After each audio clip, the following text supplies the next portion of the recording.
Good morning, everyone, and welcome to our weekly show, the Career Success Show with Adrian and Yen. Hi, my name is Adrian, and I'm the CEO and founder of Career Agility International. And Yen, Hey, good morning. It's a happy Friday. My name is it's- Yen. Nice to have all of you listening in again. so have you recovered from last TGIF. night? Last night landing party that we had for our alumni friends and all the well wishes. That was fun. But the environment was loud and noisy, and I think I've lost my voice, so it's a little bit scratchy today. I know, I know. I feel I I was on Radio 938 this morning just for a 8-minute segment, and my voice sounded so sexy this morning. It was like the like you smoked cigarettes or something. yes, it's the bedroom Uh, voice. So anyway, but it okay. Anyway, I don't good morning want to to everyone. know. You don't want to know. So anyway, good morning to everyone. TGIF, everyone. TGIF, and we are all in a chipper mood today because we've had The a weekend is upon us. crazy week, and the weekend's upon us, and we've had lots of successes. A lot of our clients have been landing recently, and that's why we hold these landing parties because we want to share with everyone else in the job search process that, despite what you might think might be negative thoughts that you might have about your prospects of landing a job, there is always something out there for you that you're going to enjoy doing. You just Yeah. need to know how to find it and get to it, isn't it? You make it sound like landing parties so exclusive just for people who land. No, it's not. I think it was a good opportunity for us to meet again after COVID, and Oh yes. not everyone could come out because it's a Mm. weeknight. But those that made it, and it was nice to meet people face to face after such a long time. No, it was, Especially when isn't you it? kind of recognize them on Zoom, but then when you see them in person, you go like, hang on. And the funny thing is, a number of those that turned up yesterday are long-time clients Long from time from clients, years yeah. and years ago, and I think I'm sorry, but I will confess that I've forgotten more than I remember, which is a good thing because I'll keep everything in confidence.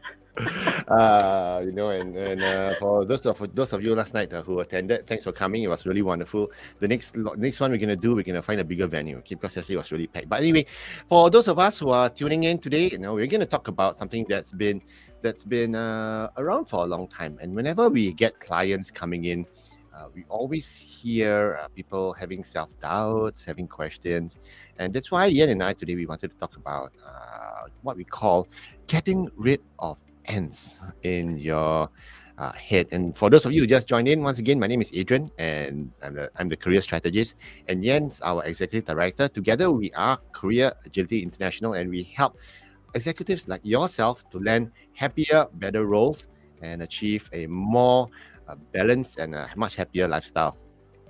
Absolutely. It's by the way, it's not just getting another job. It's also about finding joy in your current role or getting healthy coping mechanisms and setting healthy boundaries at work if you choose to stay in your current role.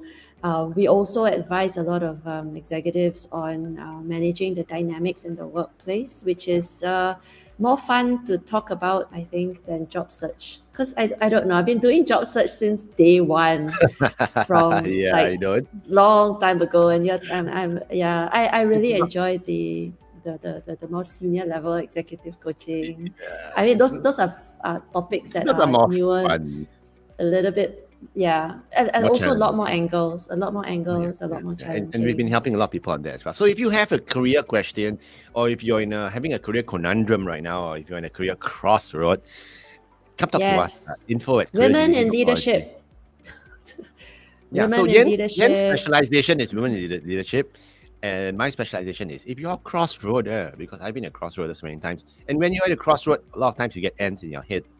What are ends, and what are they doing in your head?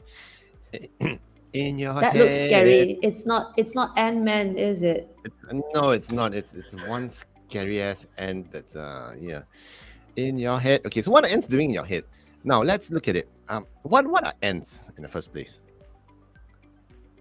So I don't know about you, but when I see some in my kitchen, I like to put the insecticide, the poison that they eat. It's like bait, Oh yeah, and then it destroys their nests, and then I yeah. don't see them.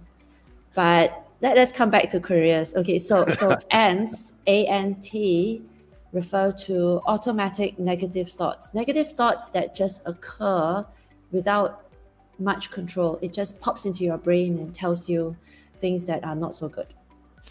Yeah, and this term was coined by someone on what's his name? Sharp, Dr. Daniel Adams. Yes, Daniel Adams.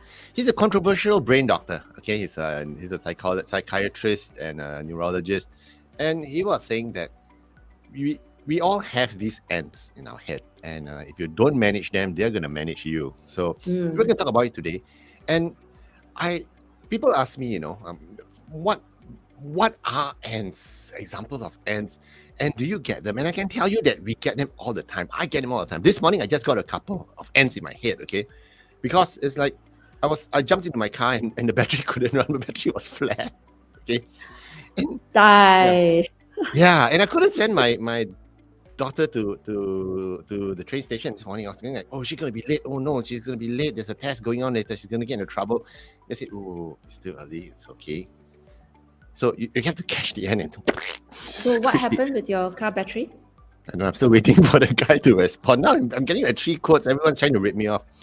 So oh no. Yeah, I know, right? I think I just might want to cycle over to the battery stop like 10 minutes away and just cut one back and reinstall it myself. They're gonna charge me a bomb. So yeah, so and that's the worst thing about ants, because if you don't take control of the ants, it's gonna take control of you with like what you call catastrophic thoughts. The ants are kind of small and they're kind of fixable, but they can spiral into humongous typhoons, and that might be very, very unhealthy if you spiral. But my current ant is I hurt my back about 2 weeks ago. Yes. A little bit of pull. You and your tree planting. It was a little bit of a pull. It was a strain, but then it's not going away. And I was just thinking, is it kidney related? Oh my God, I'm going to have other things, because that's how certain, problems, internal problems, they start out as backaches, and you go like, okay, I need to go. And I started worrying, and it's still there, by the way. Happy to report, I feel a little bit better today, but still, I mean, it's there, isn't it? And you think like, oh, is this what it is? I'm getting old. Okay, yeah. To put it in perspective, once again, everybody's getting old. The only time you're not getting old is when you're dead. So, okay, it's all about how getting old. So yes, because we're not getting young. But the point is this: like just like ants, automatic negative thoughts. You never see. If you see one ant, there will be more. There'll be more coming. Okay. Yes, it's the same with cockroaches. They will swarm, okay, especially if there's food in there, there's fodder for it, okay, it's going to get more and more. So if you don't control your automatic negative thoughts, it's going to come in. And so, what are some examples, real life examples of ants? So let's say there's restructuring in your organization and a new boss comes in, and your first thought is going, probably, holy cow, I think it's going to be bad. He's going to shake things up. He's going to remove jobs, and then he's going to hire his own people. That's always the automatic thinking. You need to pause and say, hey, maybe the change will be healthy. Maybe the change will be good. But more importantly, you take it a little bit more, take it another step further, and start thinking about how you can leverage a new boss by asking him questions and being the one that initiates in the beginning, because he's probably stressed too, right? Yeah, it's not all bad.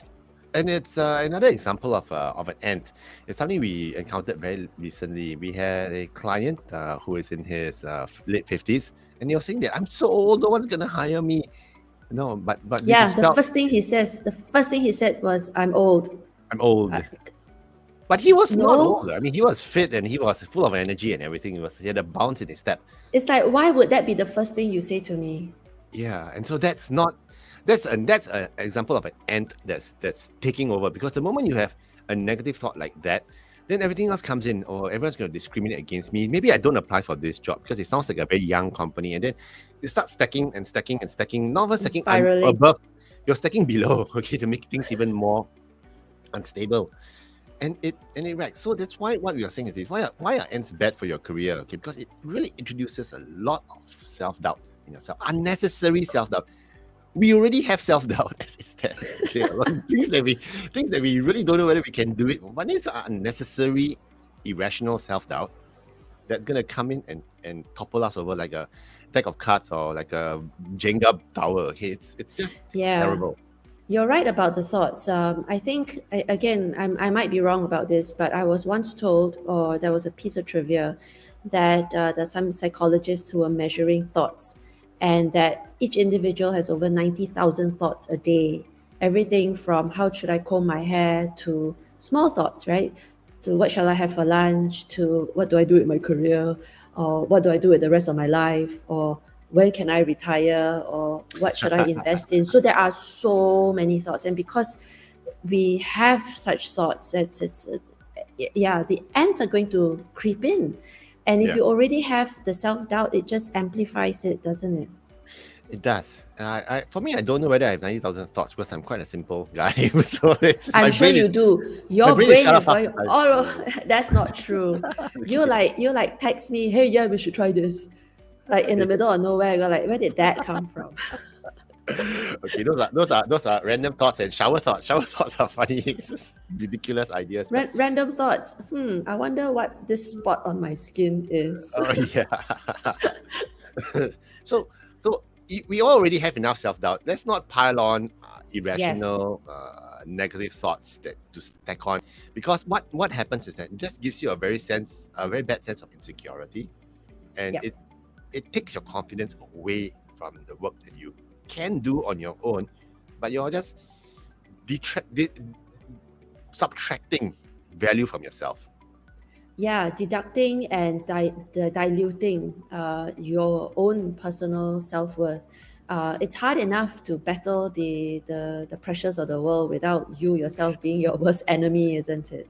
And that is true, you know. I like that Yeah. phrase. When you have ants in your head, okay, you are your worst enemy. Yep.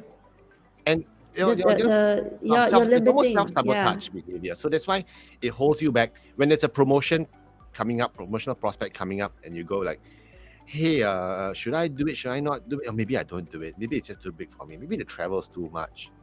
Then it holds you Yeah, back. You don't apply or for it. nobody's gonna want me anyway because I don't have the necessary skills on my resume. I Yes. mean that is true, but your resume isn't going to make or break your deal. The resume does not get you the job. So if you want a better, more effective job search strategy, please reach out to us. It's Yes. more than just the words on the resume. I think too many people agonize over, oh, I need to do the Oh, resume. I agree with you. And one of the biggest It's one of the biggest important, things but it's not the only thing. Yeah, and one of the biggest things which we always see is when someone is kind of qualified for the job, okay, but the job scope says that we need this, and that preferred. And then they look at it and go, yeah, but I don't have those. And the question is, let's not focus on what you don't have. Let's focus on what you do Yeah. have. And Exactly. that's how you handle negative thoughts. So negative thoughts are bad. So we want to just give you some ideas today's session. How do you get rid of ants? Squish them. How do we squish the ants? I don't know about giving it a name, Adrian. It's like So one of the I first can things think we of always so say- many weird names. Yeah. So one of the things that Dr. Daniel Adams he suggested, Dr. Daniel Adams suggested is give it a name. Okay, and the reason why you give it a name, when you have a negative thought coming in, it's coming in a voice in your head. But the problem, it's coming as a voice in your head. It's too scary. You know? Okay, and I you think I have might to- freak out even more. Yeah, you would freak out anymore. It's like calling it Freddy Krueger or something. No, Yeah. don't. Okay, give it a silly sounding name like Boo Boo or you know, Ridiculous. so that you can separate that thought from yours. So when you get a negative thought creeping into your head, say that's not the right one, Boo Boo. Okay, that's not true, Boo Boo. Shut up. Yeah, So that you can that's give an it a name. interesting one. And you can tell it to shut up and go away. That's rubbish. Swoosh it away. Okay. So It's you reminding have- me of Harry Potter. really? Okay, you're the Harry Potter fan. Please explain the reference. There's a spell they do to face their greatest fears, and the spell is called Ridiculous, I think. Oh, okay. I don't Yeah, know and then Harry you wave the Potter. wand. That's I've ridiculous. I've forgotten a lot more than I remember, but I think that was it. So yes, you give it a low value name. Don't name it something that's your greatest fear. Yeah, but you call it it for it's It's like like no, no, it's like oh shit, that's terror clown from a nightmare. So yeah, you give it a name, and the whole idea is to belittle it. Okay, to identify it separately from your normal thoughts, and to belittle it so that you can start to recognize the ends that are coming into your head. And once you can do that, then you can start challenging it. And this, if you want a good book on it, Martin Seligman has really good articles and books about how do you manage that thoughts. Uh, there is some there was a speaker once I attended, this guy, and he called it the little voice in your head. Okay, it's basically all the same, whether you call it ants or little voice. And he says that you have to identify the little voice in your head because it can build or it can destroy you, and therefore Yeah. you have to challenge it. Okay, so yeah. example, catastrophic So example you can think of. yeah, we have a lot. It's like, oh, okay, the company just announced bad performance for the quarter, and Oh, then they're gonna die. We're gonna get everyone retrenched. I'm gonna lose my job. I'm black gonna be on the faces. streets. Yeah, and then you see all these Thing, right? executives just hush rushing from room to room. By the way, it's an indication that something's gonna happen, and Do you know why don't they're rushing don't room to room, Yen? no. Because they are rushing from their computer to the printers because they're printing out their CVs to send out. So they're rushing. When you see senior executives Sorry, rushing to that their is printing out such a bad CVs, example. Nobody I know, I'm just prints yeah, resumes nobody prints anymore. resumes anymore. Yeah. But yes, like you said, it spirals, and then you're thinking, oh dear, my job's going to be eliminated. Oh dear, I won't be able to pay my mortgage.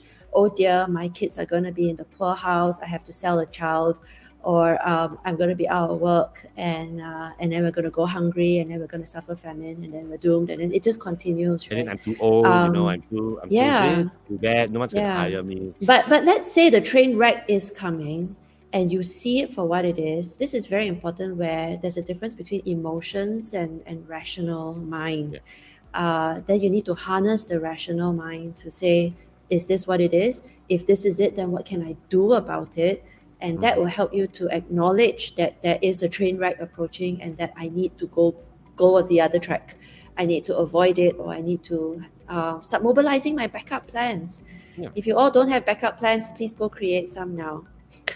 Backup And come plans talk and then to the us. backup to the backup. Yeah. And come talk to us. Okay. So for Yeah. those of you who just joined us, my name is Adrian and Yen's my co-founder, and together at Career Agility, we help executives like yourself to get career clarity so that you can enjoy a fruitful, a more restful, and a more peaceful career, so that you can focus on all the other elements in your life that are even more important to you. So come talk to us, Like especially sleep. if you like sleep, like family, like health, and And all good the fun food. stuff that you have, and good food. It's important for us to reprioritize, and that's why when you Yes. get ants coming into your head telling you that your career is doomed, your all these negative thoughts, flush them out. My personal method of doing it, I have this swoosh mentality. I've been using it since I was a teenager. Okay, whenever I have negative thoughts coming in, I take a breath and I go swoosh, swoosh, swoosh. I just mentally swoosh it away, push it aside. Okay, some people will call it, Adrian, you're in denial, but it's still better than so. So that's why number one, you need to challenge it, and sometimes a lot of times you need to reframe the perspective. It's I like think it is denial. it is denial, but it works for me. So swoosh, swoosh, and swoosh. So, it's denial. Okay, it's my coping mechanism. But no, these thoughts do come in. And I had a question once. Is that, Adrian, how often do you get negative thoughts? I say, I get them all the time. All the time. Yeah. All the time. It's like remember the scene from Avengers and the first one, and the Hulk was, he was saying that it's time. Captain America Yeah. told Yeah. Captain America, It's time to help. time for you Right? to hulk up, and says, Get angry. I'm angry all the time. So the secret is I'm angry all the time. So we all get negative thoughts, okay, whether we want to admit it or not. It's how you manage it that is important, and to reframe the perspective. Like for instance, like the example you gave earlier, if there's a new boss in town, or if there's a reorganization, maybe it is for the benefit of the company to be more streamlined, to have more longevity, and you might even have a better, bigger role, because if you are the one who's career agile, you are the one who's Yep. going to probably stay behind, and everyone else leaves, and hey, you've got more autonomy. to get things Yeah, done. and So to look at disruption as an opportunity and not a threat. yeah, Sometimes it requires a little bit of exercise. Right? We have to be a little bit more, um, I don't know, just harness that rationale and just say, well, hang on, okay, where we talk about change being, oh, it's horrible. But hey, if there's no inefficiency, where there's no change, then there's no opportunity. yeah, that's true. They pay you the big bucks to fix the problems. I think it's a good thing. But it's very hard to embrace problems. You know, it's very hard emotionally for us. Oh no, more of this. And and then I It's want to true. I want to share a personal story as well. You see, sometimes retrenchments or firing or changes, okay, or resignations, they are a catalyst for good. Okay, sometimes you'll just be sitting on your ass with that business idea for the longest time. Should I go? When should I go? Someday I'll do this. Someday I'll do that. But sometimes when you're just the situation becomes untenable, Yeah, and you resign and you leave, and then wonderful things start happening. So you have to, sometimes it's you leave to do something better, sometimes you're pushed out to do something better, but it puts you in a better place. Okay, yeah. so my, I my think example staying still may not necessarily be the most ideal. so my example was, in 2012 I decided to go into career coaching per se, and I was still nothing in those days. Then in 2015 I joined an outplacement company. And by 2017, I decided that I didn't like the new boss that was coming in. Okay, so I decided to leave, and being pushed, being pushed out of my comfort zone. Okay, into a new place on my own. The growth of that opportunity was there, and I experienced so much fun on this journey with career agility, and having you on And a board lot as of well. stress as well. It I'm was a lot of sure stress, but it was good stress. there was It a was lot of good stress. stress. And honestly, it was less stressful because even before you came on board full time, it's just having you as you and a whole bunch of friends as cheerleaders in the corner. Helps a lot. So one of the ways to get rid of ants as well is to develop your ecosystem of supporters, Yeah. your ecosystem of people whom you can complain and bitch with. Okay, it's a An ecosystem therapy of group. supporters, not the ones that suck out all your energy. You know, Yeah, there are friends who are positively kind of energized, and then there are friends who are kind of like, no, it's horrible, it's it's horrible. bad, Yeah. everything sucks, and then yeah. So you want to hang around with people who are going to give you energy and perspective and positive, I guess, actions and Without accountability. judgment, without judgment. So in a way, it's like a therapy group, like Alcoholics Anonymous, or it's like, so just sit down, and or even with a coach or someone you can trust, just talk to Yes. them, and to just put things in perspective. Okay, and a lot of times, once your perspective has been changed, it moves the needle. The game just changes altogether. Yeah, it gives you the I guess the emotional energy to continue to make the progress. It's true. Yeah. And one of the things, before I even go to the point number 4, I wanted to share with this.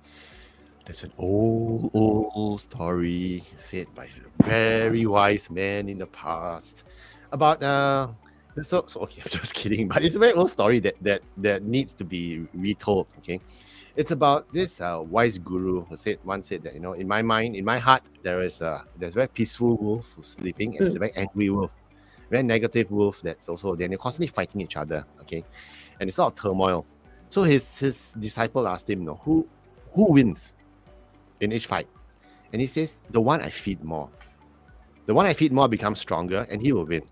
So if you give credence, if you give power to the negative thoughts, it will overcome the positive thoughts. And then Yep. you're gonna go what you said, in the spiral of despair. You know, it's a really good example. The analogy I like to use is we all have these distant relatives, the kind that like to complain and talk about wrongs done to them Oh, 50 years ago, 60 years ago, and every time you see them, they retell the story. It's like steeping the tea, and the more water and the hot water, you keep adding hot water, the tea just gets more and more bitter. Yeah. It's the same sort of analogy, I think, that you That's would good use. But I analogy. think the wolf obviously sounds a lot wiser. I'm thinking of the steeping the tea and making it just more and more bitter. But these people are not letting go You see, tea won't get of. bitter. I thought it just gets more flavorless and disgusting. I know Maybe it's it's also when you true. you keep sometimes you steep it for too long, but it's That's true. like a magic tea bag that just, because you continue to feed it, right? Yeah. Every time you retell the story, the wrongs come back fresh. Every time Yeah, you you're picking at an old retell. wound, right? So Exactly, yeah. yeah. So reframe the perspective. Okay, don't feed the bad wolf. Okay. Who's afraid of the big bad wolf? Yes, we are afraid of the big bad wolf. So let's not feed the big bad wolf and make him bigger and better. Okay. So, and this is Yen's. I like to call it Yen's theory of elimination. You want to explain this? Yeah. Replace, not eliminate. So for your coping mechanism was to swoosh, as you just shared, um, and having worked with you now for the last 4 5 years, I'm like, yeah, actually it's true. When you need Adrian to do something, he kind of like pushes it later. For me, I've always been a little bit more action Guilty as oriented. charged. My coping mechanism is to make decisions. So I think that comes from a different personality perspective, right? So if and I realize this, my coping mechanism is to realize that when something is negative, I can't just let it go. You know how when people go like, nah, it's okay, just let it go, just let it go. I realize that our brain doesn't have a delete button. So it becomes very impossible for me to let things go. But it becomes easier to forget it if I replace it with more important things to do. So if I make plans, if I make some decisions around the issue, and it gives me peace of mind knowing that I have a strategy in place. So I'm, yes, constant low grade stress for those of us who are always planning and thinking about what's next and how, and okay, so this, if A, then this is outcome I want. If it's B, then this is the outcome, that this is my plan. If it's C, this is what I'm going to do. So I make lots of plans and I'm very action oriented because as long as I'm progressing, Mm-hmm. things are going to get better. Yeah. At least I'm doing something about it. Yeah. So That's that's true. Rather my than sitting coping there and mechanism. yeah, that's cool. And the problem with not doing anything is that is the problem once again of inertia, right? And if Mhm. you don't get off your butt, you don't even do the baby step first, you're just gonna, like what you said earlier, steep deeper into the water Into and the mud. you start to move into the mud and you can't move out. So what you're saying is this. What we are saying is this: everybody gets ants, okay? And the way to handle it is you have to learn how to manage all these negative thoughts. It's par for the course. And it's not just us having negative thoughts, okay? Our kids as well, they have negative thoughts and they don't have the tools or maybe even the maturity to manage it. So you've got to sit down, be close with them and talk to them, help them to walk things through. And that's why it's always very important for us to pay very close attention to our kids. And sometimes when we have negative thoughts, okay, and how we act on them, our kids are watching us as well. If you have a rough day at work, you got lots of insecurities, things happening, and you're clearly troubled. And you go back home. What do? You yell at the kids, and the kids are going like, "Oh, mom, that's how daddy handles negative thoughts. Maybe it's okay. I Mm. can act out as well." So it's don't feed the ants. Stay positive. There are a lot of people who are observing and watching you. Even everything we shared today is not just for the negative thoughts. It's also for things like the promotion you did not get, Yeah. and or you failed at Mm. something or something didn't quite work out. Life is full of hard knocks. A lot of those mechanisms that we shared in the earlier slide are also going to be useful to help you to stay a little bit more resilient, to build yourself back up, and to learn from those things. And sometimes, when you didn't get the job offer, maybe you dodged a bullet, and that's reframing It's it, isn't happened. it? It's happened. But it's also a good thing that because of the feedback from this experience, your next interview is going to be much better. So let So me tell you a maybe story. you had to pay the tuition fees, right? I know. Let me tell you the story. Okay, so I know this guy once. He wanted to join his company really, really, really bad, and he went for the interviews, and everything was all going on very well. But finally, at the last moment, he didn't get the job. He was so disappointed, he was so pissed off. Ouch. He was so angry and everything, But 3 months later, he realized that the boss that was supposed to manage him had resigned, and a new boss came on board for that role, and it was his ex-boss whom he hated, hated to bits. Okay, and it's like, I dodged the bullet. Someone was looking out for him that day. Yeah, Huh? it's like so sometimes that's what we call changing the perspective. It was not meant Yeah. to be. So let's not belabor what's in the past. Like what you said, I think that's great advice. No? Let's not belabor the past. Let's look let's look forward. And when you see the ends part, squish them. And so I love this photo. I've actually wanted to have this photograph in our office. He stings like a he floats like a butterfly and stings like a bee. So there's no ants here. No ants, but you see, you have to knock out the ants. Okay, this is a 1965 fight between Muhammad Ali and Sonny Liston. Okay, he knocked out Sonny Liston in I think about 1:42. Okay, and seconds. Wow. And it was a grudge match. A lot of I'm sure the controversy around audience it. is like, I didn't get my money's worth. Yeah. Oh, they did. They were like, oh man, I'm watching. So legend has it. I don't know how true it is, but some people say it's true. What Ali is saying is like what he said was, "Get up, sucker." it's like I just knocked you up. Get up. I'm not done with you yet. Okay, get up, sucker.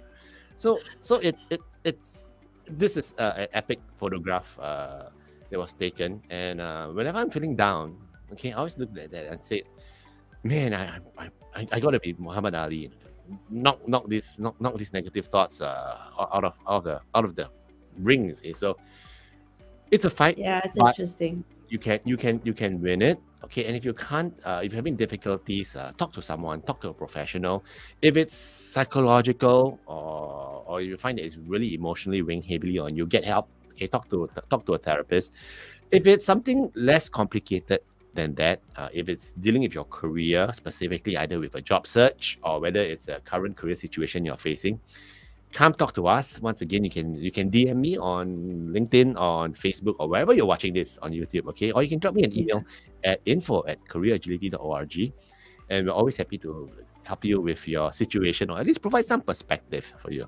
Yeah, and I don't know if any of the listeners have noticed this, but your coping mechanisms, Adrian, and mine are very different, and our perspectives, even though we have the same outcome, our approaches are also very different. So if you come talk to us, you're going to get two perspectives. You're going to get the angle from Adrian, and you're going to get a different perspective, a point of view from me, and maybe you will get all the answers you need. Or maybe you get more confused. That's a very real possibility as well. But hey, have a great weekend to everyone. Wait, hang on, we got one more additional segment now. I was looking forward to the weekend already. I'm not letting you off. My weekend starts on Friday. We're going to give value to our clients, okay, so to our listeners. So anyway, we have a new segment called Letter of Our Week, and this pertains to an example that Yen said earlier, and it's a true question, okay? My new boss is coming in this week, next week, and I don't know what to do. What are some of the things I need to prepare for? Emotionally, briefing-wise, what's your quick 3 things to do? Quick. Yeah, I'll share mine. Number one, research the new boss. Absolutely research the new boss. How? Find out. How? Well, he's on LinkedIn, isn't he? And I'm sure you've got contacts who have contacts who know, who have worked with him, or who have managed him, or who have reported into him. So if do your research as much as possible. Number 2 is an attitude. This is a big one for a lot of the people I advise. Is an attitude to look at this person as a human being as well. He's not just some monster coming in with an executioner's mask, ready to pull the noose, right? To put you in the noose and to let so the thing down. morbid. I told you, I have negative thoughts too. But anyway, the point is that sometimes we're intimidated by the things we don't know, and we're frightened by the things we can't see. If you can just look at this person as another human being, and this is a transition for him or her as well, and they are probably feeling a little bit stressed. They're probably thinking, shit, I hope the team likes me. I hope I get a handle on the local culture quickly, assuming it's the culture of the company or the culture of the team. the transitions are tough on anyone. So That's right. if you empathize, sometimes you makes that communication, that link lot a little easier. bit better. Those are the quick ones that I can think of. There's a lot more, obviously, that A has to lot be more. Yeah. contextualized. No, my biggest advice to our listeners out there who, if you've got a new boss coming in, besides the mental element of it, physically and work wise, number one is prepare a slide deck, a very quick brief slide deck to show the perspective of what you do, what's the skill and scope of of what you do basically. Because one of the first things the boss wants to know is who does what. And the second thing is to have a conversation when things settle down. Have a conversation with the boss. Get to know him better. Get him to know you better, and very importantly, it's finding out what exactly his direction is, his strategy is, because it could be totally different from the previous one. So it's dangerous to assume that he has the same agenda as the previous boss, because maybe that's why the previous boss was exited in the first place. So sit down, find out what's his agenda and how you can align yourself to his agenda, and to make yourself useful in terms of his own success. So have that conversation rather than run away and hide from the big ugly I giant. don't think that anyone can hide, because any new leader that comes in, one of the first things they want to do is to meet their people one to one. Yeah. And so it's coming. No, you can't hide. So you might as well prepare for it. Yeah, over prepare. So it's useful, and I think come talk to us if it's a situation that's making you nervous, and we're always happy to help, because we have our career partner program, which has been running for the past 5 years already. Okay, so if you're wondering what's next in your career, or if you're thinking, oh, should I make a mid-career switch, or am I just looking for a job, or do I want to get promoted? Questions like this, we have the answers for you. We can coax the answers out of you, and we can advise you how to get there. So come talk to us once again. Our career partner program, 4.5 years running, and we have had such a huge success with all our clients. So once again, we want to thank you for your time and your very loyal following. Every other week we are here, we see a lot of people joining us, and a lot of people giving us feedback as well. If you have any ideas, let us know too, how we can improve the show. Have a good weekend. Have a good weekend. Happy Friday. My weekend starts now. The weekend starts now. Oh no, we got lots of meetings today as well. Don't go out first. I don't know. Once again, we're always joking around on a Friday, and once again, also, if you have Spotify, come listen to us on Spotify as you're doing your exercises, or your cycling, or your ride. What exercises? What exercises? All your runs, your walks, and get good advice while feed your mind while you're feeding your body. Okay, so in the meantime, have a great one, everyone. Take care. Bye.